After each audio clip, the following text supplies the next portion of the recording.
Stop depending on our dependable family members. Napakarami na yan ang daing. Napakarami na yan ang problema. Dahil may isang miyembro ng pamilyang naaasahan, doon at dumagan lahat. Merong isang matino-tino mamuhay, doon na lahat umaasa. Ang sabi sa 1 Thessalonians 4:11-12, make it your ambition to lead a quiet life, to mind your own business, and to work with your hands, just as we told you, so that your daily life may win the respect of outsiders, and so that you will not be dependent on anybody. So ang itinuturo dito, magtrabaho ka, magsikap ka, dapat may produkto ang iyong pawis, earn what you eat, earn what you have to spend. Sa katunayan, damihan mo pa ang kinikita mo para sumobra at may maitulong ka pa sa kawang gawa at sa mga kamag-anak mo at mga iba pang taong nangangailangan. Sino ba ang dapat talagang tulungan at pwedeng tulungan? Lagi nating inuulit-ulit ito, yung sobrang matanda, hindi na pwede magtrabaho. Sobrang bata, hindi pa pwede. Maaring murang-mura pa o nag-aaral pa. O kaya yung may sakit, o yung paminsan-minsan, temporarily, nawawala ng trabaho, in between jobs, tutulungan mo yon. Pero yun namang 30 taon mo nang tinutulungan, 20 taon, 10 taong non-stop, that's already an abuse. So you stop also not only depending, but over-depending. We must stop over-depending on people. Napakahalaga na tayo ay kumikilos para may paggalang tayo sa ating sarili at iginagalang din tayo ng iba. Sino ba ang ating naaabuso madalas? Di ba yung dependable? Yung matino? Yung mabait? Yung accommodating? And you know what's wrong with that? Because you punish people for being good. And then you reward others for not being good. At madalas, ang arbiter, ang recruiter, ang coordinator, madalas, isang matanda, nanay o tatay, sasabihin sa matinong anak, anak, nag-asawa yung kapatid mo, kailangan magpakasal, nakabuntis. So ano po, akong gagastos? Oo nga, ikaw naman na may kita eh. Anak, yung kapatid mong batugan, na adik-adik, nanganak na yung asawa, kailangan tubusin sa ospital. So ako ang gagastos, sila to nag-sex, ako gagastos. Anak, ang gatas ng pamangkin mo. Hanggang mamaya anak, mag-enroll na ang pamangkin mo. Hanggang mamaya anak, yung pamangkin mo teenager, nakabuntis tulad ng tatay niya. Generational. At alam niyo, ang malungkot dyan, madalas, yung mga nanay o tatay, pero madalas nanay siya yung ahente. Nung mga kapatid na batugan, mga walang silbi, mga pabigat.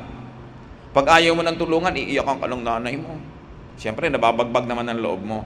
Alam niyo po ang maling paggamit ng pagiging ina. Kung meron kayong dapat paggamitan na influence nyo, yung batugan, yung hindi nagtatrabaho, yun ang inyong gamitan na inyong lakas para siya magtino. Hindi yung lagi nyong pinipitasan, yung halos hindi na makakain ng sarili niyang bunga. Lagi nyo pinapagod yung masipag. Tapos ang sabi tuloy ng anak nyong tamad, di bali ng tamad, di naman pagod. Yan daw ang mga bagong kasabihan ngayon. Ayaw ng Panginoon ng ganyan. Hindi yan makatarungan. It must stop. Pero ang tanong, paano mo naman titiisin ng kapatid mo? Ganyan na nga po kaya nga yan abusado kasi hindi natin tinitiis. Kasi alam niya na kahit anong mangyari, hindi siya magugutom dahil papakainin natin siya. At dahil dyan sa sobra natin pagsalo sa mga irresponsable, sa mga tamad, sa mga batugan, hindi na sila nagsisikap. Tapos ganun yung makikita ng mga lumalaking bata. Kaya generation to generation, ang mga pamilya ang nagtataguyod lang yung konting matitino. We must stop these abuses. We must stop the many unwelcome borrowing. Yung kuya, pahiram naman dyan. Ganito, kuya naman dyan. Tapos kadalasan naman sa mga nangihiram na kamag-anak, hindi marunong magbayad. Pag may kailangan, tandaan-tandaan niya, ikaw. Pero pag bayaran na, nalilimutan ka na. Nagiging complicated ngayon pag may kanya-kanya ng asawa. Kasi kahit si kuya, nalilimutan na yung utang ng kapatid, yung asawa, hoy, may utang pa yung kapatid mo sa'yo, di ba? Kailangan na ng mga bata. Sabi naman ni Mrs., no? Siyempre, yung mga bata naman niya, ang bala niya. Kaya nahahati tuloy itong si Mister. Psalm 37:21, the wicked borrow and do not repay. So it is classified as wickedness to borrow and not pay. Ephesians 4:28, anyone who has been stealing must steal no longer, but must work, doing something useful with their own hands, that they may have something to share with those in need. Magbayad, magtrabaho, magsikap, kumita ng sobra para meron pang maipamigay. Ang tunay na success, yung naiahon mo ang iyong sarili mula sa tagatanggap, tagahingi, tagautang sa level 1, hindi ka na kailangan manghingi, hindi ka na kailangan mangutang kasi self-sufficient ka na. And then level 2, kumikita ka ng sobra o kahit hindi man sobrang-sobra, nakakapagtiis ka na at nakakapagtiyaga para makapagbigay ka naman. Na-reverse mula sa tagatanggap hanggang tagabigay. Dapat yung sobrang pangungutang at mga hiram-hiraman, tinitigilan kasi yan ang nagiging bunga ng walang katapusang tuusan, samaan ng loob. Kaya tuloy sa mga family reunion, ayaw nang umattend nung medyo may kaya-kaya. Ayaw nang umattend nung medyo may nangyari sa buhay niya. Dahil pag nakita ng mga kamag-anak niya, maganda yung damit niya, may kotse siya. Hindi naman nila alam, hulugan eh. Diba? May bahay siya sa kung saang village, hindi nila alam, utang din yun sa bangko. Hindi ka na nila tatantanan ng utang. Lagi kang number 1 sa listahan ng mga nangangailangan ng panggastos pang nag-a-apply abroad. Lagi ka nalang number 1 sa may mga nagkakasakit. Hindi naman nauubos yung nagkakasakit. Lagi ka nalang nagdurusa dahil nagtagumpay ka sa buhay. Ngayon mga kapatid, hindi natin sinasabing huwag tayong tumulong. Hindi natin sinasabing tiisin mo ang mga mahal mo sa buhay. Hindi naman yung matitino, hindi naman yung mga naaasahan at mabunga ang kausap natin ngayon eh. Ang kausap natin ngayon, yung mga palaasa at apusado. Kaya natin sila pinipigil. Kusa na ng mga taong gustong tumulong, kung kaya nila at gustong tumulong, hindi rin natin pinipigil yon. Pero ang kausap natin ngayon, yung mga abusado, o kaya yung mga katulong at padrino ng mga abusado, sila ang dapat ngayong ituwid. Sila ang nasa hot seat. So kailangan ang tao magpakatino para hindi lang siya gumraduate from asking, magiging giver pa siya. In the family, we must stop the abuse of demanding. Sobrang umaasa ka na lang. Yung duty na, marami na sa mga kamag-anak, pahiramin mo ngayon, pahiramin mo bukas. Sa makalawa, duty mo na. Tulungan mo mag-enroll ngayon itong si pamangkin, sa susunod na SEM, tutulungan mo uli. Papagraduatein mo na yan, naging duty mo na. Hindi na marunong yung taong magbigay sa'yo ng luwag.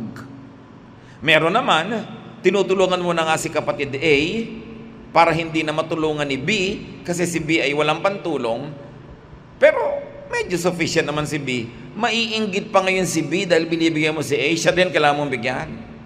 Hindi na lang siya magpasalamat na, at least nakaligtas ako pagtulong kay A dahil ang gumagastos ay si C. Ako na si B, hindi na ako hingi pa kay C. Pasalamat na lang ako, hindi ako kailangang tumulong kay A. Siya na yung tumutulong, pero hindi ganun eh. Kadalasan naiinggit pa. So, bakit siya binigyan mo, ako hindi? So, hindi na matapos-tapos ang hirap noong responsible. Acts 15:10. Now then, why do you try to test God by putting on the necks of the disciples a yoke that neither we nor our fathers have been able to bear? It seemed good to the Holy Spirit and to us not to burden you with anything.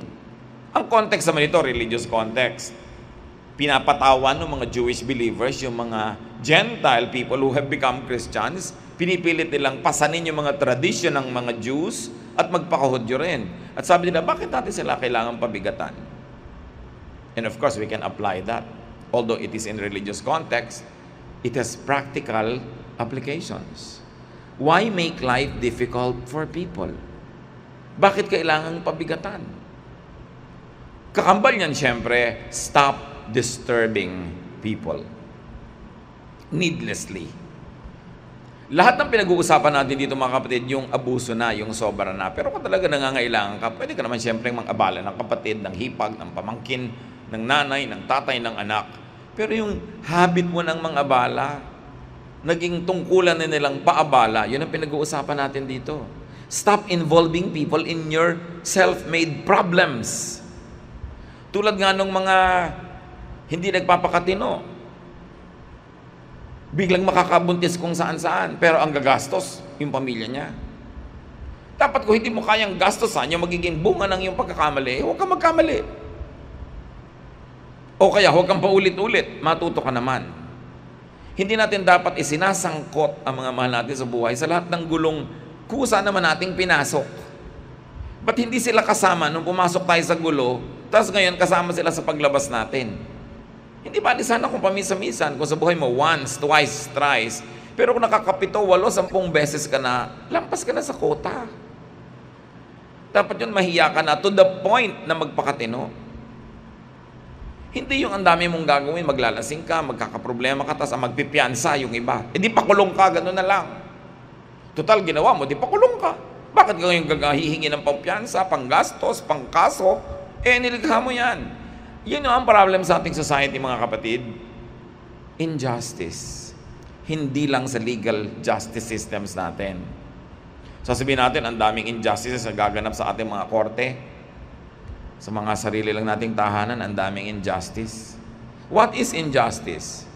When you don't punish those who do wrong, and when you don't reward those who do right, that is injustice.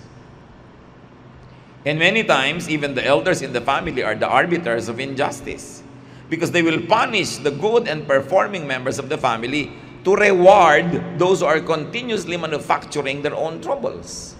Injustice yun. Dapat ituwid. Isa yan sa mga talamak na sakit ng ating lipunan. Yung sobrang close family ties. Yung iba naman, kaya lang nakikiklose kasi nang mamolest siya. Kaya nanununto ng mga kamag-anak. Kasi, mayor na pala yung pinsan natin sa ganon, tuntunin natin. Yung ganon, laging may gustong mapakinabang. Pag wala kayong kontribusyon sa pag-asenso ng isang kamag-anak, wala rin kayong right na pumitas-pitas ng bunga niya. Iba na kung kusa niyang ibinibigay. At tinuturuan naman natin ang mga taong mabunga, successful, maluwag sa buhay, na kusang tumulong. That is good and that is godly.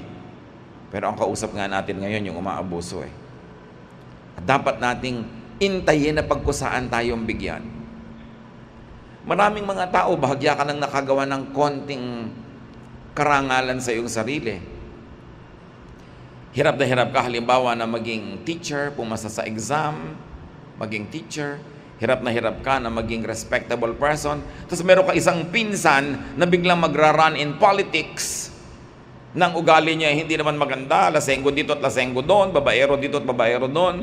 Pagkatapos yung konting dangal na naipon mo sa iyong pangalan, gusto kanyang gawing campaign manager. Para yung naipon mong goodwill, malustay niya para sa kanyang political career. Hindi na niya iniisip na ang tagal-tagal naman bago ka nagawa ng konting pangalan, ipapagasgas mo pa sa mga kamag-anak mo na di naman karapat-dapat dahil yung personal behavior nila hindi naman marangal. And yet that happens. Gaano karaming mga nakita ko na antitinong mga babaeng teacher, talagang pinipilit nilang maging kagalang-galang at kagalang-galang naman. Pero eto na si asawa, malalasing. Nag-aantay sa gate ng school. Halos bugbugin yung asawa doon sa gate sa harap ng mga estudyante at co-teachers. Gaano karaming matitinong mga anak yung uutusan bigla ng nanay na binggogera, no? Mga nanay na walang ginawa kundi magmadyong at maglustay, uutusan yung matinong anak, pumunta ka doon, mangutang ka, pupunta ka sa tindahan, mangutang ka. Hiyang-hiya na yung bata, wala nang mukhang maipakita. Para lang mapagbigyan yung utos ng nanay. Gaano karami nating beses inilalagay sa alanganin ng mga kamag-anak nating matitino. Tapos mukha nila yung nagagasgas, reputasyon nila yung nasisira. Sila yung nagiging garantor, sila yung nagbabayad sa mga utang na tinatakbuhan natin. It is not godly to make that happen, and it is not godly to allow it to continue happening. Kailangan talaga natin magkaroon ng, sabi ni Marcos, bagong lipunan. It's true. Kaya mahirap umasenso ang Pilipinas, hindi lang dahil meron tayong 28 bulkan na active, hindi lang dahil dinadalaw tayo ng mahigit 30 bagyo every year, kundi kasi binubulkan, nilalahar at binabagyo tayo ng mga kamag-anak. Na hindi ka pa nakakabangon, hinihila ka na. Dapat yang magwakas. Everybody must be taught to be responsible. We must stop demanding other people to right our wrongs at their expense, to pay for our debts, to clean up after us in our messy lifestyle. We must give people the space and the time to develop themselves. So stop disturbing. It is important. 1 Timothy 5:13, besides they get into the habit of being idle and going about from house to house, and not only do they become idlers, but also gossips and busybodies, saying things they ought not to. Yan ang nangyayari. Importante na tayo ay nagbibigay ng space sa ating mga kamag-anak at hindi natin sila laging minomolestya. We must stop demanding and we must stop disturbing people. We must stop all the unwelcome advances. It's important. 1 Corinthians 8:13, therefore, if what I eat causes my brother or sister to fall into sin, I will never eat meat again, so I will not cause them to fall. So kung yun lang daw kinakain natin, nakakapagpatisod sa kapwa natin, huwag na lang tayong kumain ng particular thing na nakakatisod sa kanila. Again, it's a religious issue, but in practical life, kung yung ginagawa natin nagiging abala para umasenso ang ating mga kamag-anak, para magkaroon sila ng katahimikan, dapat baguhin. Marami sa atin, if not all, hindi tayo itong tinutukoy. Pero maaaring tayo yung nagkukonsinti nito. Pumapayag tayong nagaganap ito na naaabuso yung mga mababait at mabubuting members ng ating family. Dahil may mga abusero na lumalampas na. So stop encroaching on people's spaces. For instance, Deuteronomy 27:17, cursed is anyone who moves their neighbor's boundary stone. Sumpain daw ang sino man na nag-uurong ng muhon o kaya ay bakod ng kapitbahay. Ano lang ang itinuturo dito? Yung sa'yo, yung sa kapitbahay mo, sa kapitbahay mo. Huwag mong angkinin ang hindi sa'yo. Huwag mong gastusin ang hindi mo kinita. Huwag mong guluhin yung taong gustong tumahimik. Don't invade the person's private space. Luke 9:4-5, whatever house you enter, stay there until you leave the town. Sabi ng Panginoong Hesus sa kanyang mga disciples. If people do not welcome you, shake the dust off your feet when you leave their town as a testimony against them.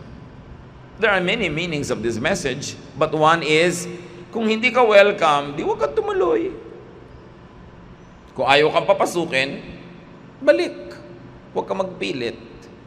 So bakit tayo mamimilit ng ating kapwa kung alam nating mahirap sa kanila o labag sa kanilang kalooban?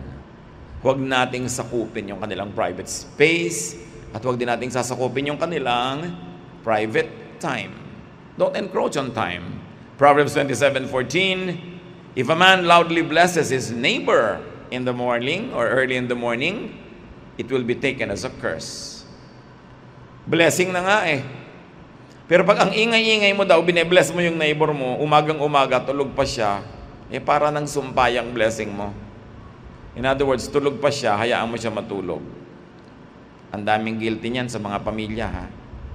Darating gabing-gabi na, galing sa galaan, magbukas lang at magsara ng pinto ang lakas.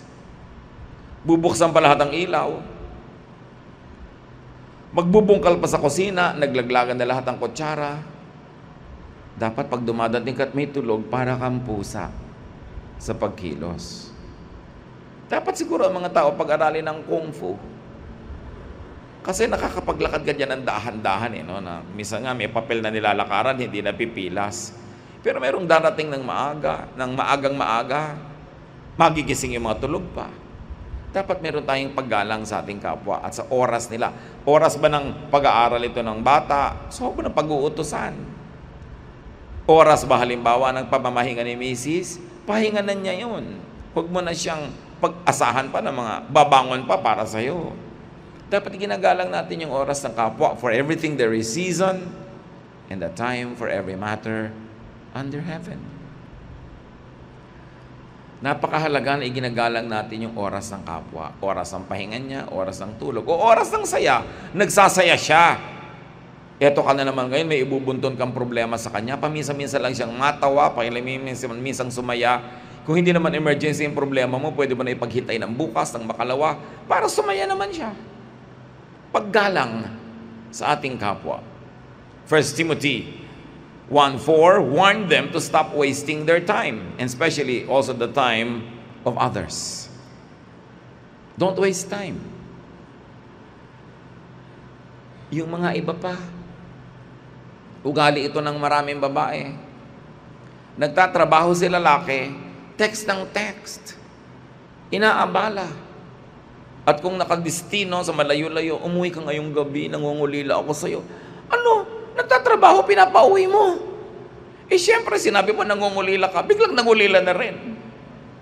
Iiwan ngayon si trabaho, iiwan yung duty o kung ano-ano. Mamaya, natanggal na yun sa trabaho, pareho kayong dilat, pareho kayong gutom. Dapat yung nagtatrabaho, hindi inaabala. Marami pa dyan mga nanay-nanay, may lagnat ang anak, ang asawa nasa Saudi, iti-text pa, ang taas ng lagnat ni Junior. Huwag nyo na siyang abalahin, kasi hindi naman siya yung doktor. Alam niyo yung malayo kayo, tapos mag-aalala kayo, wala naman kayong magawa. Ang hirap nun, mas doble ang hirap nun kesa dun sa nandito't kapiling ng may sakit. So kung matino kang babae, hindi naman nag-aagaw buhay yung anak mo, lagnat lang, may beke lang, kung may beke pa ngayon. Di ba? Lagyan mo ng tina. Masakit ang ngipit, idikit mo sa plato. Kung wala kayong yelo, mga gamot ng araw, di ba? Ganun. Gumawa ka ng paraan, pero yung nagtatrabaho malayo, guguluhin mo pa, unfair. Kaya mo nakikita mo dun yung matinong member ng family, hindi niya ginugulo yung member niya sa mga bagay na sana ginulo mo, pero yung pagkakagulo niya may diretsong contribution sa solution ng problem. Pero kung wala, sarilinin mo na lang muna. Respect the space, respect the distance, respect the time. Ang dami pa niyan, pero ang underline lang niyan, stop abusing. Do not teach. Do not model. Do not tolerate abusive behavior. Yung mga bata, kaya paglaki abusive kasi yun ang nakitang ugali ng magulang o ng kapatid. So dapat ngayon mga kapatid, ang iniisip na natin yung next generation. Mga tatay, pinapanood kayo ng mga anak nyo. Show responsive and responsibility. Being responsive and being responsible, yan ang pinakaganda yung maipamana. Hindi yung nakikita nila na tunganga ka, wala ka namang ginagawa, yung asawa mong galing sa trabaho, siya pa yung magtitimpla ng kape. Eh, isang taong ka lang jobless. Siguro naman dapat ikaw na yung magtimpla. Konsiderasyon kay babaeng kumikilos. Dapat di tayo nag-a-abuse. Tapos yung role ng babae at lalaki, yung babae ang nag-aabot ng kape, nagtitimpla, eto si medyas, eto si tuwalya, nakalinya lahat. Uso lang yun nung araw na ang babae full-time housewife. Pero pag ang asawa niyong babae, nagtatrabaho rin tulad yun sa labas ng bahay, dapat share na kayo ng trabaho sa loob.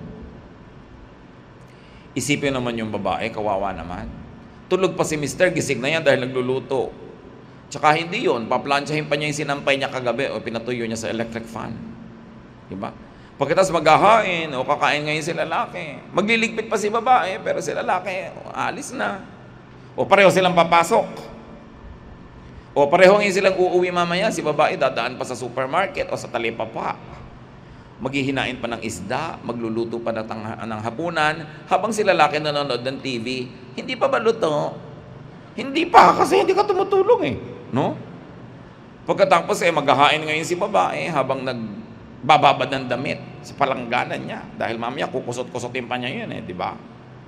Pagkatapos ngayon pinakain na si lalaki, magliligpit si babae, nakahiga na si lalaki, darling, may isa ka pang duty sa akin. Di ba? Naligo ka na ba? Ang gusto pa niya, amoy sabon ka. Eh siyempre, by then, amoy suka ka na nun dahil pagod ka na. Be fair. Kung naka full time sa bahay, dapat pa rin nga tulungan dahil alam nyo, yung mga detail ng housework, mas mahirap gawin kaysa sa isang bagay na ginagawa mo lang sa job description mo sa office. Kaya nga marami nagre-reklamo, sasabihin pa ng lalaki, sinusuplayan kita, pinapakain kita. Sige, huwag mo akong suplayan, huwag akong pakainin. Sisingilan na lang kita sa lahat ng trabaho ko dito sa bahay. Nag-repair ako kanina ng mga gripo, tubero fee. Diba? Sinundo ko yung mga anak mo, yaya fee. Diba? Naglaba ako, labada fee. Nagbayad ako ng kuryente, ng telepono, ng ganyan-ganyan. Administrative fee. Tapos ganyan, hihilata na ako, whore fee. Yun ang mahal. Diba? Sigurado kulang pa yung sweldo niya Kaya niya sasabing dependent yung wife. Hindi dependent yung wife. Yung husband and wife, tulungan yan. Nagbabago na ang panahon. Wala na tayo sa kuweba. Wala na tayo sa dark ages. Dapat baguhin din ang habits. Para fair. Para mabait. Para lahat masaya. So Proverbs 19:18, correct your children before it's too late. If you don't punish them, you are destroying them. So kailangan ng bata tinutuwid. Pinapakitaan ng magandang halimbawa. So help people to stop abusing. Inspire people to be self-reliant and fruitful. Let the family be happy. All members, especially the good members. Remember, stop punishing the good members and stop rewarding those that are not good. Ama namin, salamat sa mga paalala nyo. Kumisan, masakit marinig ang mga ganito mga salita, lalo kung kami yung tinatamaan. But that's your word, O God. It's like a double-edged sword that cuts through bone and through tissue. Teach us to value the wisdom in the Bible and teach us to apply them in our daily lives. Suriin niyo po kami ngayon. Kami ba yung inaabuso? Turuan niyo kami, Panginoon, na sa inyo kumuha ng lakas. Pagpalain niyo po yung mga inaabuso, Panginoon, na lalo pang maging mabunga para may matira naman sa kanila. At turuan niyo rin sila kung paano i-handle ang ganito mga situation. But above all, thank you that there are family members that are fruitful, that are productive, and are kind. Pinapasalamatan namin kayo sa ganung mga kamag-anak namin, kapatid, magulang, na mabunga, na pagkakatiwalaan, nasasandalan, naaasahan. I-bless niyo po, very especially, ang ganito mga tao. Suriin niyo rin kami kung kami naman yung umaasa ng hindi naman dapat, kung kami umaabuso na, maging pagtutuwid sa amin, Panginoon, ng mga salitang ito. Turuan niyo po kaming magbago. Turuan niyo kaming gawin ang tama para ituwid ang aming mga buhay. Turuan niyo rin kaming gumanti, magsukli, magbalik ng mabubuti sa mga kamag-anak naming tumutulong sa amin. At kung kami naman, Panginoon, yung mga broker, kami yung lagi na lamang na humihimok doon sa mabuti, na magsakripisyo para doon sa hindi mabuti. Turuan niyo kami na maging fair. Na pag malasakitan namin yung mga matitinong member ng family namin, huwag lagi naming ipasubo, ipahamak, ipaabuso. Teach us to give balance. Lalong-lalo kung kami yung mga magulang o mga nakakatandang miyembro ng pamilya. Sino man kami sa mga ito, Panginoon, kayo pa rin ang nilalapitan namin para ituwid nyo kami, palakasin, pagpalain. Magbulay-bulay tayo mga kapatid. Let's bow before the Lord. Kung kayo yung blessed to be abundant and productive and responsible, thank God. Don't complain. Thank God that you are the good member of the family. Salamat na lang at kayo yung matino at hindi kayo yung problem. Magpasalamat tayo. Huwag nating mamasamayin kahit kailan that we are being useful and kind and that we are good providers for our families. Except that pray for wisdom that God may give you balance. Kung tayo yung mga palaasa, magising tayo, makalog, para magkaroon tayo ng mga pagbabago. Na una ay pagbabagong loob. At kung alam naman natin na tayo yung nagiging instrumento para maabuso yung iba, mag-isip-isip. Pag malasakitan, yung matitino. Ama namin, sa ilang saglit ng katahimikan, ipakita mo sa amin kung sino kami. Maaring kombinasyon ng mga ito. At kasama noon, ipakita mo rin sa amin kung paano kami mas lalo pang magiging kaibig-ibig, mabuti, at makadiyos na tao. Thank you for your goodness, Lord. Salamat sa pagbibigay mo sa amin ng capacity to be productive, privilege to be helpful, at sa mga lagi namang tumatanggap, salamat din dahil di nyo kami pinapabayaan, Lord, at kahit sa tulong ng iba at hirap nila kuminsan, nandun pa rin at the end of the day, kumakain kami na ipapagamot, natutustusan. Just enable us and teach us, O God, to be more self-reliant. Pagbulay-bulayan natin ang lahat ng ito sa ilang saglit ng katahimikan.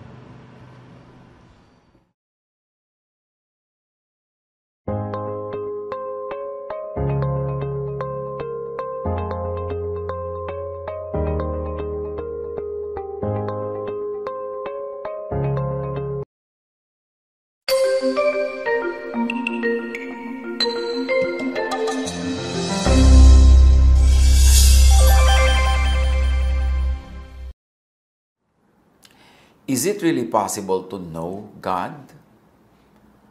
Napakataas bang ambisyon o reachable dream to know God? For mere mortals like us, mga taong likha lang niya, how can a mere creation really know the Creator? Pero kahit pa, kung hanggang saan lang makarating ang ating pagtatangka, ang pagsusumikap na makilala ang Diyos, maganda pa rin na simulan yung journey na yon, yung project na yon, saan man tayo makarating at madala ng ating paghahanap, pagkilala, siguradong blessing yon. Ang pamagat ng ating pag-aaral, how to know God. First, know that God is above and beyond all creation. Persons, families, tribes, and nations. Na ang Diyos ay higit na mataas kanino mang tao, pamilya, tribo o bansa, kahit anong bansa pa na nagsasabing kilala nila ang Diyos. First, know that God is above and beyond all created things, including religious scriptures, literature, and doctrines, religious practices, groups, sects, denominations, religions. God is above conceptualization, imagination, interpretation, simplification, or complexification or formulation of man. Representation, presentation, symbolization, idolization, interpretation, misinterpretation, and misrepresentation of man. If that's a mouthful, ang ibig lang nating sabihin, ang Diyos ay mataas, higit, lampas, kanino mang tao, kanino mang likha ng tao, kanino mang inisip at kinathan ng tao, yun man ay doktrina, yun man ay relihiyon, yun man ay imahen, hindi kayang pagkasyahin ng lahat ng gawa ng tao, yung Diyos na gumawa lamang sa tao. In other words, kung ano man ang naiisip ng ating mga doktrina, ng ating mga religious beliefs, ng ating mga pag-iisip, ng ating mga pagtuturo, dapat nating tanggapin sa simula pa lang na hindi natin talaga kayang buo at lubos na maarok, maunawa at maipaunawa ang Diyos sa ating kapwa. Napakataas na pangarap na kilalanin at ipakilala ang Diyos. Maaari siguro kapra-kapraso, konti-konti lang, because who we are compared to the infinite divine Maker. 1 Corinthians 8:6, subalit para sa atin ay isa lamang ang Diyos, ang Ama na lumikha ng lahat ng bagay, at tayo'y nabubuhay para sa Kanya. There are not many gods. There is only one. All things come from the one God. All creation lives for the one God. At sa pagpapatuloy na binabasa natin ang 1 Corinthians 8:6, and there is but one Lord, Jesus Christ, through whom all things came from God, and through whom we live. All blessings from God come from only through Jesus the person, or from Jesusness, the Word, meaning the idea, the teaching, the way. Again, if that's a mouthful, si Jesus yung anak ng Diyos na naging tao, na buhay bilang tao at kinilala bilang isang tao. Yung Jesus-ness naman, yung the Word that predated incarnation. The Word is the idea, the teaching, and the way of Jesus, the person.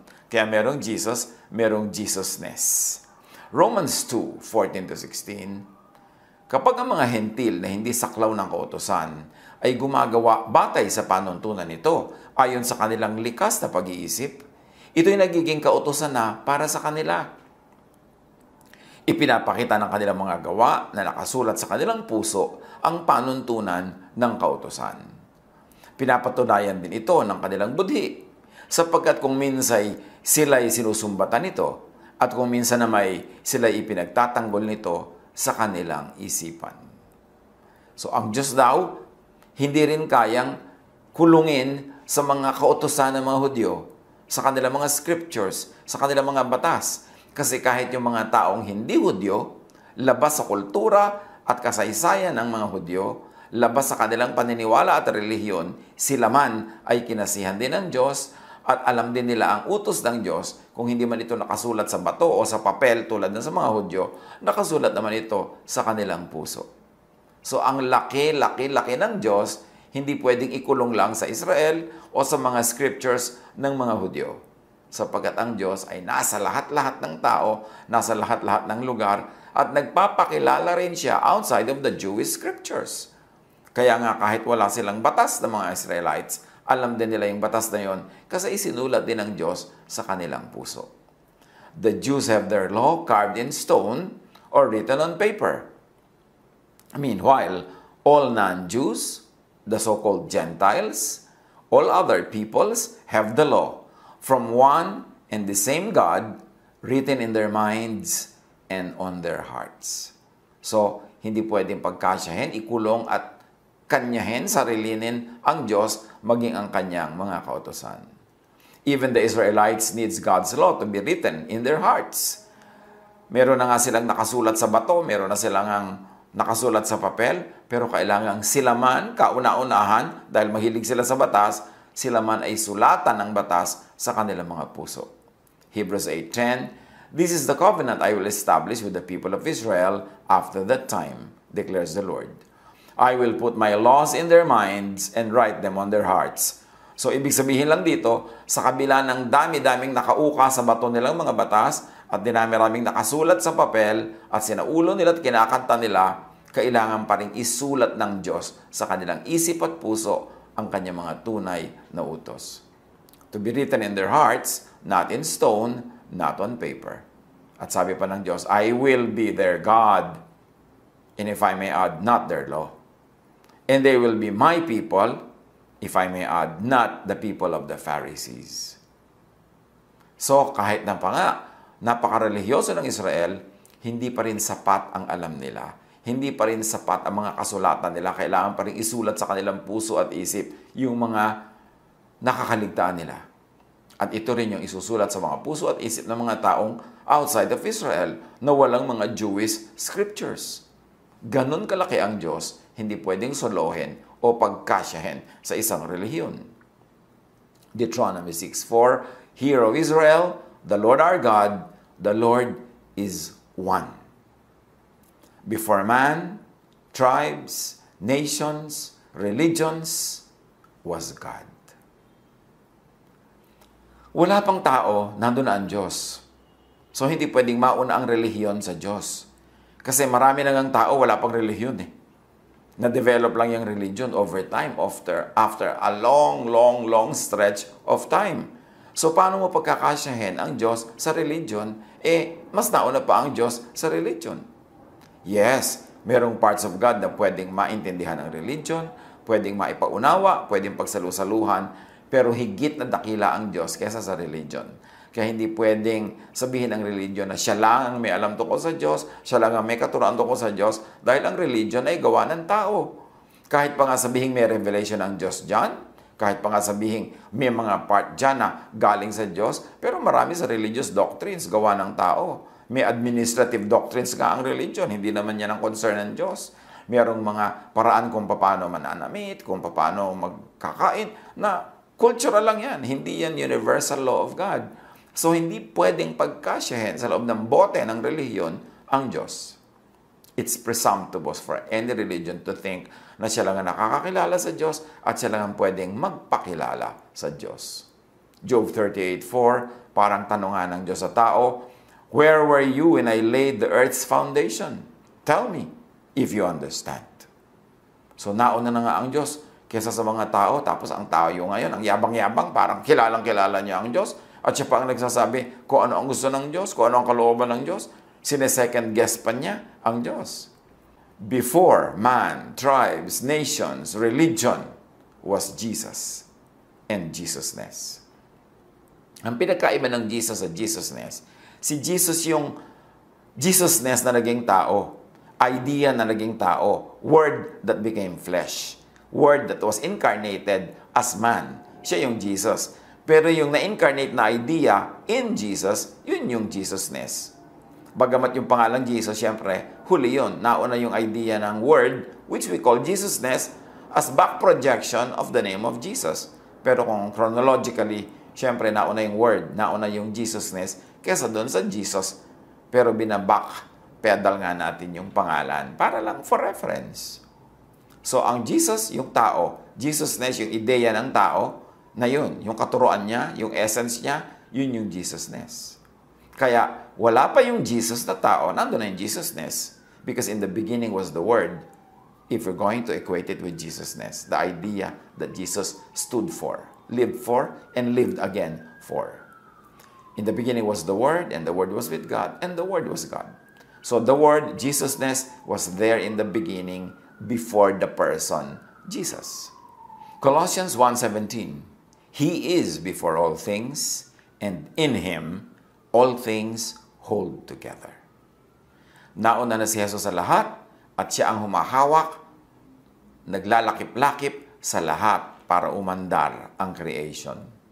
Colossians 1:16, For in Him all things were created, things in heaven and on earth, visible and invisible, whether thrones or powers or rulers or authorities. All things have been created through Him and for Him. How else do you know God? Know God through some teachings of religion? Yes, why not? But know God in spite of and beyond, outside the oversimplification, domestication, tailor-suiting, franchising, owning, and self-appropriation of religions. Another mouthful. Pasensya na kayo kasi ganyan talaga ang style ng inyong tito. Pero ang ibig lang nating sabihin, yes, may mapapala ka sa religion, makikilala mo ang Diyos dyan. Pero kilalanin mo rin ang Diyos sa labas ng religion, sa labas ng religious dogma, sa labas ng mga religious limitations. Kasi nga ang religion as an institution ay man-made. So sa kabila ng mga pag-oversimplify ng religion, yung sobrang nilang pag-humanize sa Diyos, pag-anthropomorphize sa Diyos, at pag-aangkin, pag-aari sa Diyos, na parang sila lang may-ari sa Diyos, sa kabila nun, kilalanin mo pa rin ang Diyos. In other words, know God in and through religion, but know also God outside of the religious fences. Kasi religion can also limit your way of thinking, kasi meron silang paraan ng pag-iisip, at yung lahat ng labas doon ay ayaw na nila, pero ang Diyos ay napakalaki. Paano mo pagkakasyahin sa loob lang ng kanilang bakuran? Acts 17:22-24. Tumayo si Pablo sa harap ng kapulungan ng Areopago at nagsalita, Mga taga-Atenas, napapansin kong kayo'y lubos na napakarelihiyoso sa maraming bagay. Sapagkat sa paglalakad-lakad ko sa lungsod at pagmamasid-masid sa inyong mga sinasamba, nakakita ako ng isang dambana na may nakasulat, Sa Diyos na hindi nakikilala. Ang Diyos na inyong sinasamba, kahit hindi nyo nakikilala, ay siya kong ipapahayag sa inyo. Siya ang gumawa ng sanlibutan at lahat ng naririto. Siya ang Panginoon ng langit at ng lupa. Hindi siya nananahan sa mga templong ginawa ng tao. Malinaw ang sinabi ni Pablo, hindi daw nananahan ang Diyos sa templong ginawa ng tao. At ang templong yun ay maaring templong bato, building, o templong idea, an idea, a mind construct, an intellectual construct, a theology. Hindi rin pwedeng manahan ng Diyos at makulong sa loob lamang ng isang theology or theologizing, sa loob ng isang teorya, sa loob ng isang philosophy. Kasi hindi siya pwedeng manahan sa anumang likha ng tao, whether that likha is a material likha or an ideal, a mind construct, an intellectual creation. Paul ascribes the unknown to the God known to him. Meron tayong dapat na purihin sa mga tao sa Athens. At least, the people of Athens acknowledge their lack of complete and concrete knowledge of God. And they leave a blank, a neutral space for who, for what is unknown. Matatalino talaga yung mga Greeks na yan. To an unknown God, ina-acknowledge kasi nila na hindi nila kilala ang Diyos ng buong buo. At dahil marami silang mga Diyos sa kanilang pananalig, meron silang kinikilalang hindi nila alam. Ina-acknowledge silang meron pa rin silang hindi kilala, kaya sabi nila to an unknown God. At pag ganun ka mag-isip, may blank space para sa hindi mo alam o hindi mo pa alam, hindi ka malayong matuto. Malapit ka sa pagkakatuto dahil may openness, may space kang iniiwan para sa hindi mo pa alam o kilala. Kesa doon sa mga taong parang kilala na nila ang Diyos, alam na nila ang iniisip ng Diyos, alam na nila ang gagawin ng Diyos, at inaangkin na nila na sila na ang makapagsasabi ko ano ang gagawin ng Diyos. Yun ang mahirap matuto. Yung inaangkin nilang alam na nila lahat. Punong-puno na yung utak nila ng kanilang alam, wala nang space para sa hindi pa nila alam at dapat malaman pa lang. Another teaching of Paul, God cannot be housed, domesticated, owned by man, by any group, by Greece, even by Israel or any other nation. Dahil ang revelation ng Diyos is all over the earth. Luke 14:25-27. Dahil uso yung pag-aakala ng mga Israelita na sila lang ang bayan ng Diyos, sila lang ang paborito, sila lang ang mahal, sila lang ang merong katuruan tungkol sa Diyos, sila lang ang tinuruan, sila lang ang may revelation, ang kauna-unahang public teaching ni Jesus ay ipinamukha niya sa mga Israelites na hindi totoong yon, na sila lang ang paborito, sila lang ang mahal, at kanila lang ang Diyos.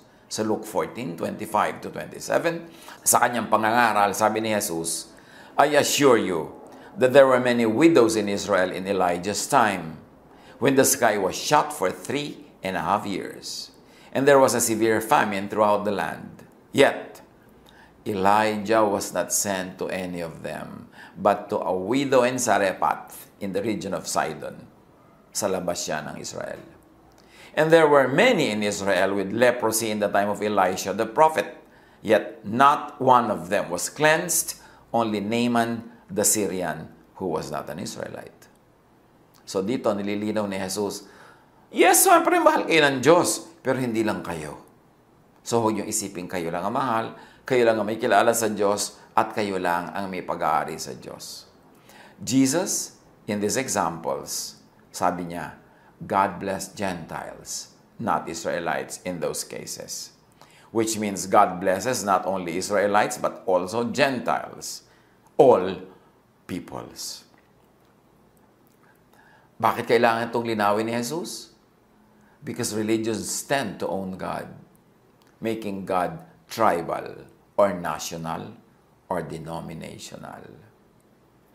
A God that belongs only to one tribe or to one nation or to one denomination cannot be the God of all, cannot be the God of the universe, cannot be the God of all creation, kasi local lang siya.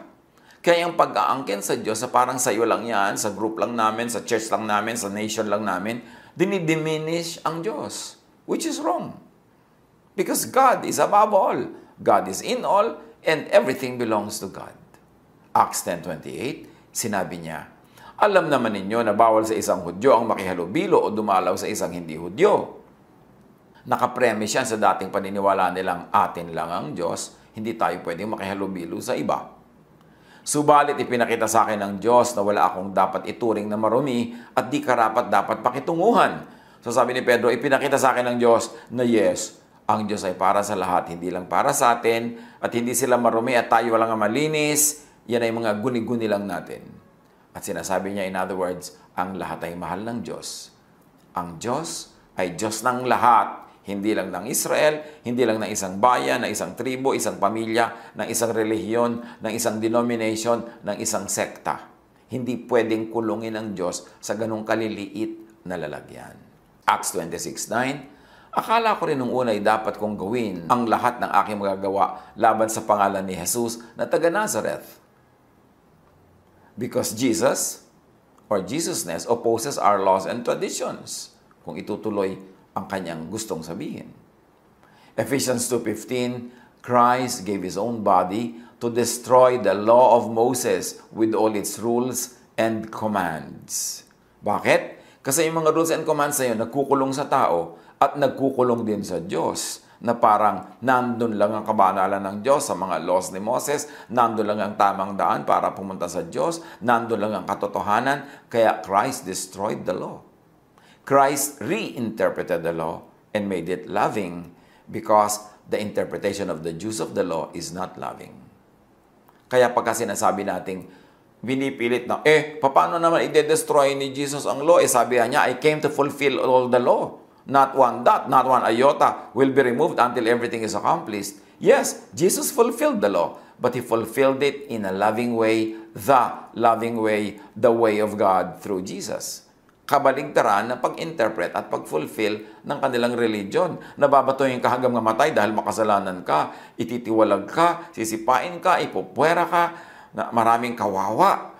At hindi yun ang interpretation, ang fulfillment ng law na gusto ng Diyos. Kaya ipinadala niya si Jesus para ibahin yung fulfillment. So pag sinabi ni Jesus that I came to fulfill the law, it doesn't mean He will fulfill it in the usual way that the Jews were fulfilling it. Dahil magkabaligtad ang kanilang method, magkabaligtad ang kanilang approach. Bakit kailangan linawin ang mga ganito sa pagkilala sa Diyos? Because religious tend to own God, making God tribal or national or denominational. A God who is tribal, partisan, political, denominational is a God of only a select few. So insulto sa Diyos yun kasi siya ay Diyos ng lahat, lumikha sa lahat. Sa palagay nyo, pag may dalawang team ng basketball na naglalaban, pareho nagpe-pray sila na papanalunin ng Diyos yung isa. Talaga bang sasali ang Diyos from heaven at pipili ng manok niya para niya papanalunin? Napaka-limited naman ng Diyos na yon. Diyos na lang siya na isang team. Pagka ba may beauty contest ang buong daigdig at ipagpe-pray mong manalo yung kandidata ng bayan mo, talagang papapanalunin ng Diyos yun para sa bayan mo. Ikaw lang ang kanyang bayan. Nalimit ang kanyang universal holiness and divinity and godness. Pagka ba may nagbabakbakan, may pipiliin talaga ang Diyos na papanalunin, naging partisan na siya. Ganun ang ginagawa kasi natin sa Diyos. Pinapaliit natin yung scope ng kanyang pagka-Diyos na meron siyang kakampihan, meron siyang papapanalunin. Kaya giyera pa yan Pinapaliit natin ang Diyos pag ginagawa natin ang ganung mga bagay. Sabi sa Galatians 3:8, Scriptures foresaw that God would justify the Gentiles by faith and announce the gospel in advance to Abraham. All nations will be blessed through you. At ano ang dala ni Abraham? Faith. It was not through Moses na ang dala ni Moses ay law. Dapat malinaw yan. Inilalagay lang natin ang lahat sa kanilang tamang kalagyan kung paano sila inilagay ng Diyos. Hindi tayo nag-demote o nagpo-promote ng sino man. Pero sinabi na yan, all nations will be blessed through faith, through Abraham. At yung Abraham na yon, yung faith na yon, nilinaw ni Jesus. Paniniwala sa Kanya, paniniwala sa Kanyang pamamaraan, paniniwala sa Jesusness ni Jesus.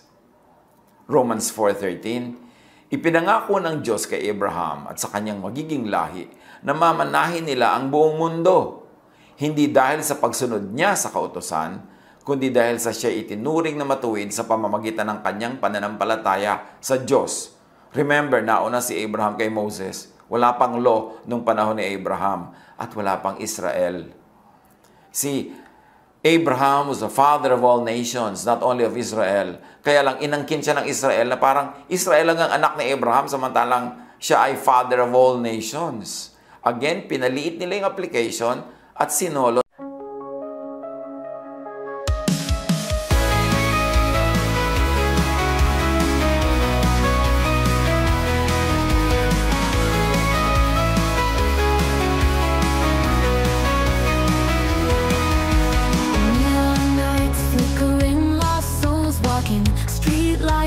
Tune of ghost whispers, city dreams buried under cold steel. Heartbeats echo through empty alleyways.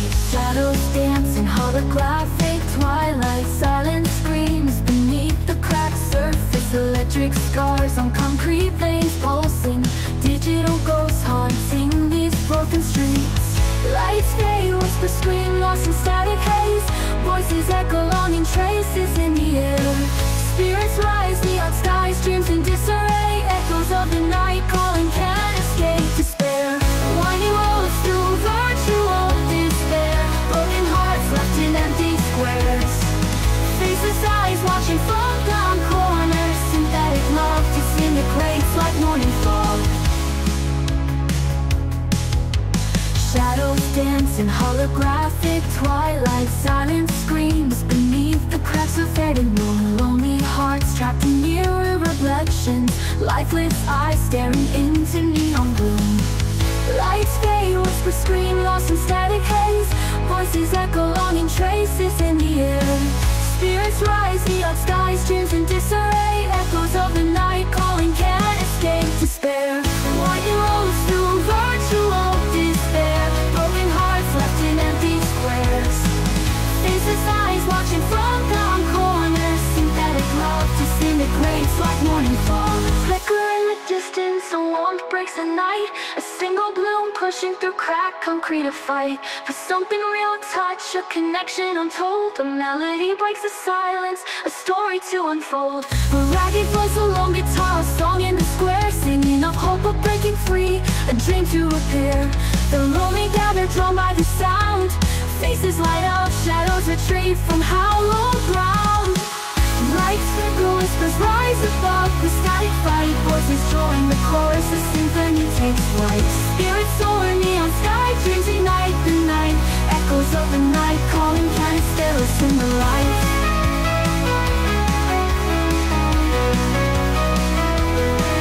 In the heart of the silicon, a crack begins to mend. A human spark, a firefly, a love that will transcend the artificial night. A city starts to breathe.